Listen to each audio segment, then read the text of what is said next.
The Thalia crochet lace dress. This gorgeous crochet dress is constructed to be joined as you go like two motifs. The simple construction style allows for easy customization to adjust the size and length or width for a perfect fit. The easy shell pattern is quick to memorize and allows the drape of the yarn to be the main focus of this showstopper. The pattern comes in 5 sizes. You will need number 1 fingering weight yarn and an E4 or 3.5 millimeter crochet hook. The dress is shown in Be So Fine yarn in color Chantilly lace, and for the demonstration today, I'll be using Be So Fine bling yarn in colorway Olive Grove. Both the upper right and upper left front pieces are going to be worked into the free loop side of the setup row from the back of foundation ovals. So we're going to start with the upper right front, and we're going to tie our yarn to our crochet hook and join with a slip stitch into the first foundation oval.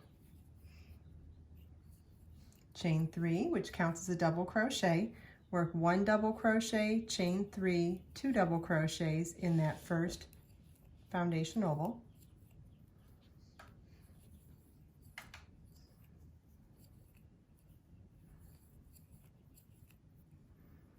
And then work 2 double crochet, chain 3, 2 double crochet in the next foundation oval.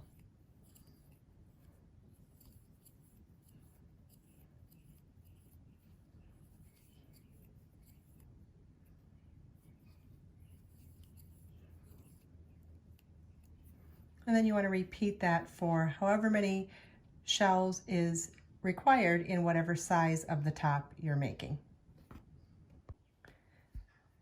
Then on row 2, we're going to turn our work, slip stitch into the first chain 3 space, chain 3, double crochet, chain 3, 2 double crochets into that first chain 3 space.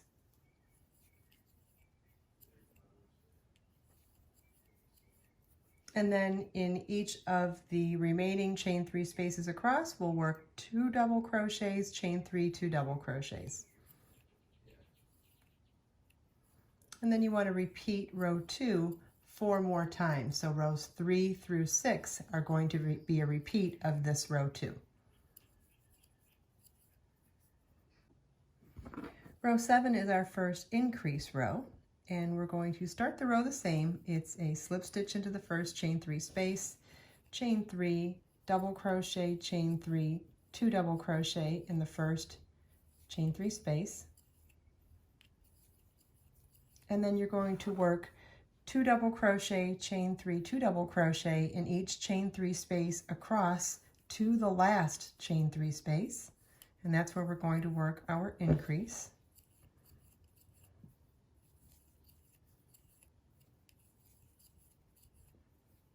So in our last one, we're now going to work 2 double crochets, chain 3, 2 double crochets, chain 3, and 2 double crochets. So however many chain 3 spaces you started with before this row, you will now have 1 more chain 3 space at the end of this row. So what we're doing is creating those increases towards the center for like V-neck type shaping in the top. So now you want to work 5 rows even, like row 2, where we're just going to work 2 doubles, chain 3, 2 doubles in each chain 3 space across. So rows 8 through 12 are a repeat of row 2. And then row 13 is a repeat of row 7. So we start it the same way as we start all of the rows, with slip stitch into the first chain 3 space, chain 3 that counts as a double, double crochet, chain 3, and 2 double crochets in the first chain 3 space. Then work 2 double crochet, chain 3, 2 double crochet in each chain 3 space across to the last one. And then in that last chain 3 space, we'll work 2 double crochets, chain 3, 2 double crochets,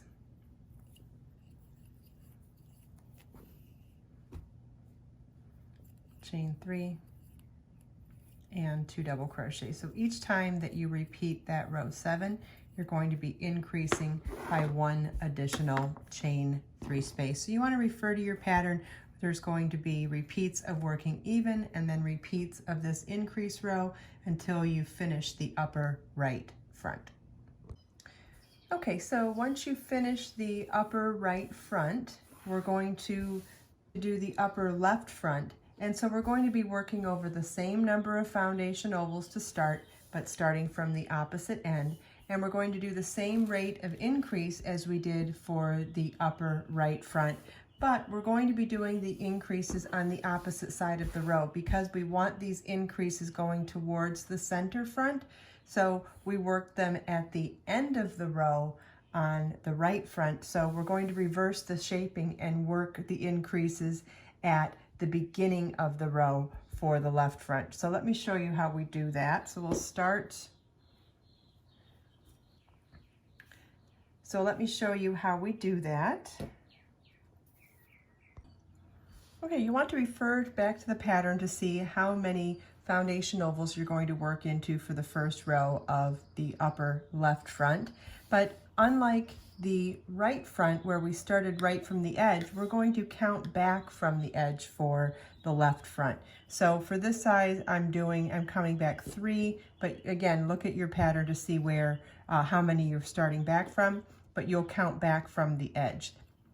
And then you'll do the row the same as you did for the right front, and that's the slip stitch to join, chain 3, which counts as a double crochet,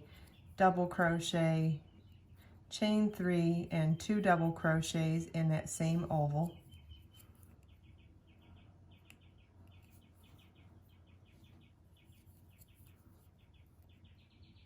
And then 2 double crochet, chain 3, 2 double crochet in each stitch across the row.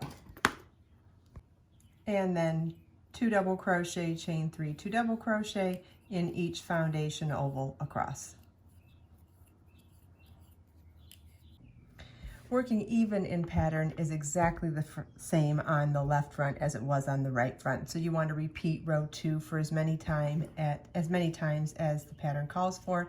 And then what I wanted to show you is how to do the increase row on the left front, because remember it's going to be on the increase is going to be on the opposite end of the row that it was for the right front, so that our increases go to the center front. So we slip stitch into the chain 3 space, chain 3, which counts as a double crochet in the same chain 3 space, chain 3, 2 double crochets in the same chain 3 space, chain 3, and 2 more double crochets in that same chain 3 space. So we're creating 2 chain 3 spaces instead of 1, and then the rest of the row is just worked even. So it's in every chain 3 space we work 2 double crochets, chain 3, and 2 double crochets. So that's the only difference between the upper right front and the upper left front. So other than reversing the shaping like I just showed you, you want to repeat you want to continue in the established pattern for the left front, the upper left front, the same as we did for the upper right front. After you've finished the upper right and upper left front, we're going to work the front placket, starting with the right front placket, and you slip stitch into the side of the last row worked, chain 3, which counts as a double crochet, and work 3 double crochets in that same end of row.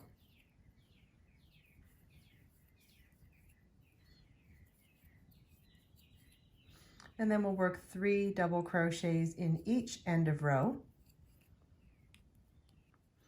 You want to refer back to the pattern to find out how many end of rows you're going to be working 3 double crochets into the side of, because there will be a number of them that we're skipping, and that number is based on whichever size of the pattern you're making.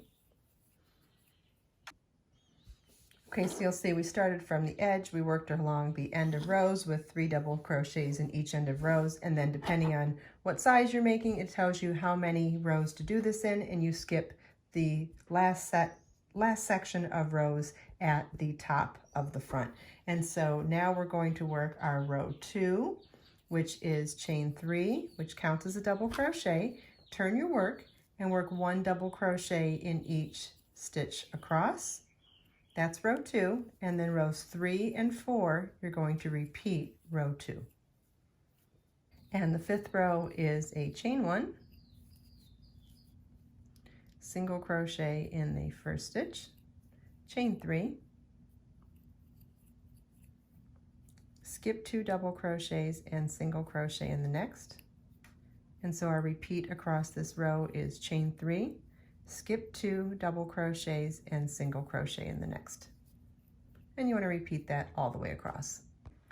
When you make the placket for the second half of the front, you want to mirror the shaping. So on the first one, we started at the bottom and worked our way up to just shy of the top, skipping a certain number of rows, like whatever the pattern says for whatever size you're making. So then to mirror that, you're going to start at the top on the second half, but start in the row that's called out in the pattern, and then work the same number of rows. So we did 4 rows of double crochet. Now on the 5th and final row of the placket for the second half, you have a couple of choices. You can either do the chain 3 single crochet like we did on the first half of the placket, and then make a chain tie and corset tie this with a long chain, or you can join as you go by working a slip stitch in the middle of each chain 3 space. So either way is fine. So I'm going to show you both.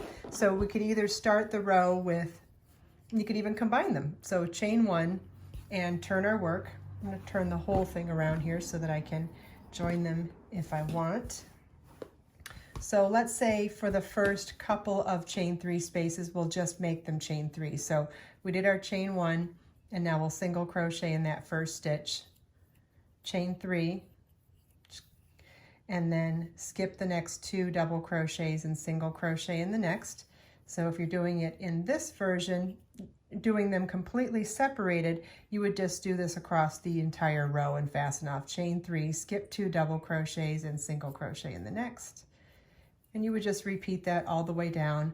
But what I'm going to show you is that you have another option. And I'm going to do, let's say we'll do 4 of these first.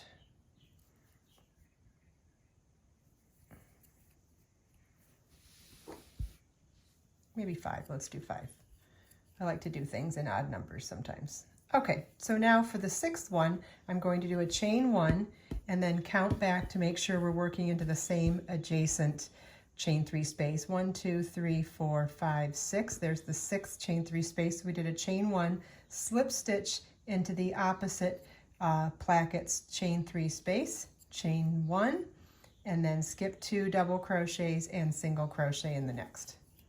Do that again, chain 1, slip stitch into the next chain 3 space on the adjacent placket, chain 1, skip 2 double crochets and single crochet in the next double crochet. So I'm going to set this down now so you can see what I've done.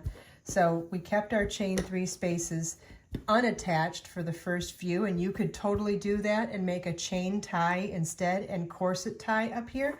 Or if you wanted to join them as you go, we did chain 3 spaces on the first placket, and on the second one we did chain 1, slip stitch into the adjacent chain 3 space, chain 1, and then single crochet. And so now you could finish the row with this instead. Okay, once we finish the front plackets, it's time to begin the middle body front.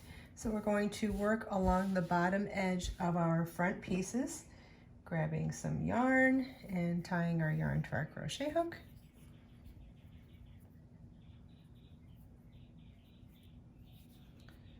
Then we'll slip stitch into the first chain 3 space along the side, the bottom edge of the front.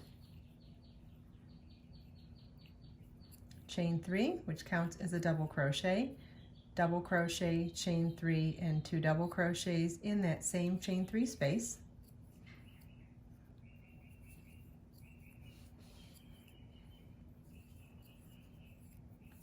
Then over the following chain 3 spaces, work 2 double crochets, chain 3, and 2 double crochets.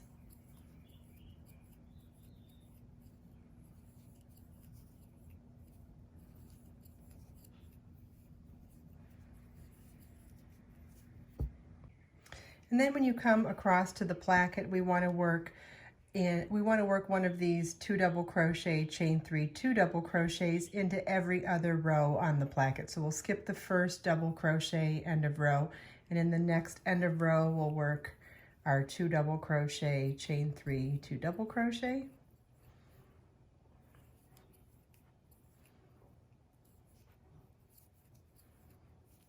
And then we'll skip the next row and do it again in the next row.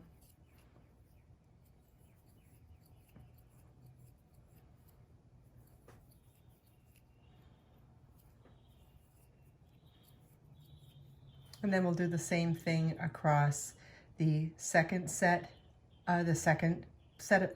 placket, and then we'll work in each chain 3 space across the rest of the row.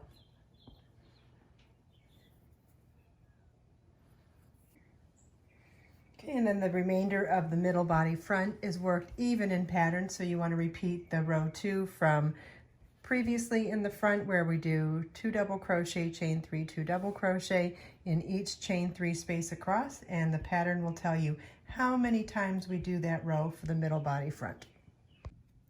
Okay, we're ready to begin the lower body front, which is worked exactly the same way as the lower body back, which means we have an increase row and a working even row. Well, the working even row you already know anyway, because it's just working that 2 double crochet, chain 3, 2 double crochet in each chain 3 space across any row.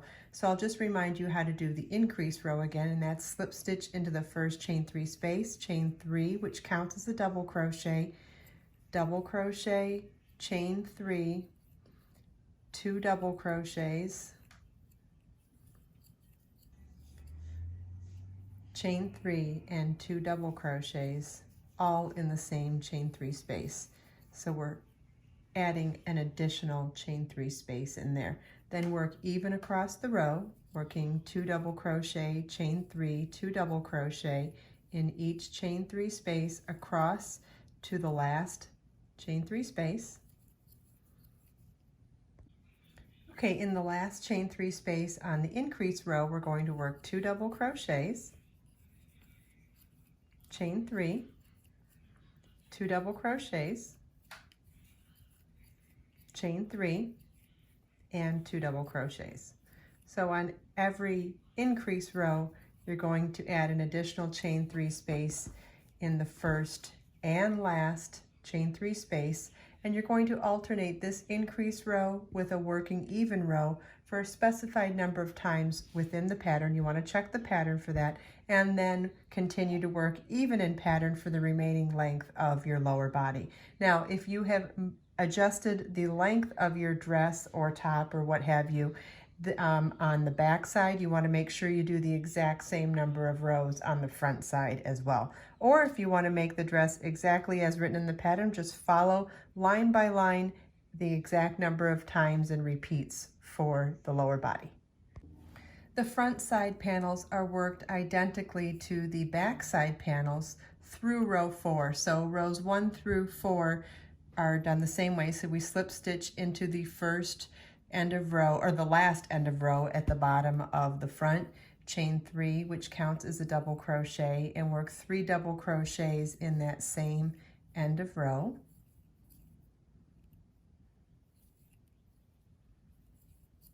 And now you want to follow your written pattern to see how many end of rows you work 3 double crochets into along the side of the front. Or if you did any modifications at all to the side panels in the back, you'll want to just replicate them identically for the front. Either way, you're going to do this first row of working 3 double crochets into the end of rows, and then you'll work rows 2, 3, and 4 with 1 double crochet in each stitch across. And then I'll show you how to join the front and back together in row 5. I've worked my front side panel through row 4 and I'm now ready to begin the 5th and final row of it. And instead of doing just a chain 3, skip 2, single crochet in the next double crochet like I did for the back side panel, we're going to actually join the front and back panel together by replacing one of those chains with a slip stitch. So let me show you how we do that. The row begins with a chain 1 and single crochet in the first double crochet, then chain 1, slip stitch into the adjacent chain 3 space on the back, chain 1, so that chain 1 slip stitch chain 1 counts as the equivalent of our chain 3, then skip the next 2 double crochets on the front and single crochet in the next double crochet in the front, chain 1, slip stitch into the next chain 3 space on the adjacent or on the back, chain 1, skip 2 double crochets and single crochet in the next double crochet,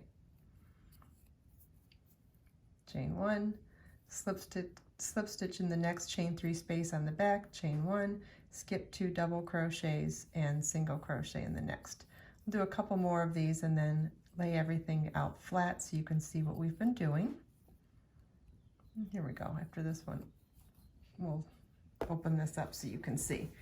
So you can see that as we're working along, we're replacing those chain 3s with a chain 1 slip stitch chain 1 and creating not only the last row of the front, but also joining it to the back as we go. So you're going to repeat this all the way across and then repeat rows 1 through 5 for this side panel on the opposite side of the front, and then on that row 5, join it to the back.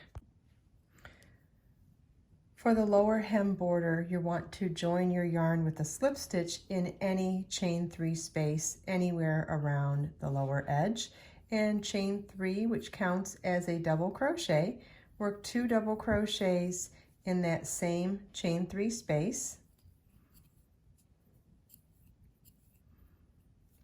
and then 1 double crochet in each double crochet,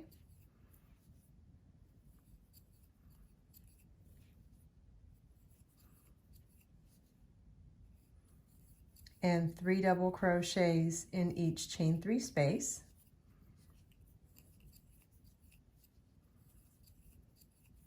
and you'll repeat that around. When you get to the end of rows from the side panels, you'll work 3 double crochets in each end of row, and you want to repeat this all the way around. At the end of round 1, you want to slip stitch to the top of the chain 3 at the beginning of the round to join. For rounds 2, 3, and 4, you want to work 1 double crochet in each double crochet around, and then at the end of round 4, fasten off. I hope you enjoyed this video. If you have any questions at all, please feel welcome to leave them for me in the comments. And if you check out the video description, I've provided links for everything we talked about in this video. Let us make time to create, share, and inspire today and every day. I'll see you in the next video.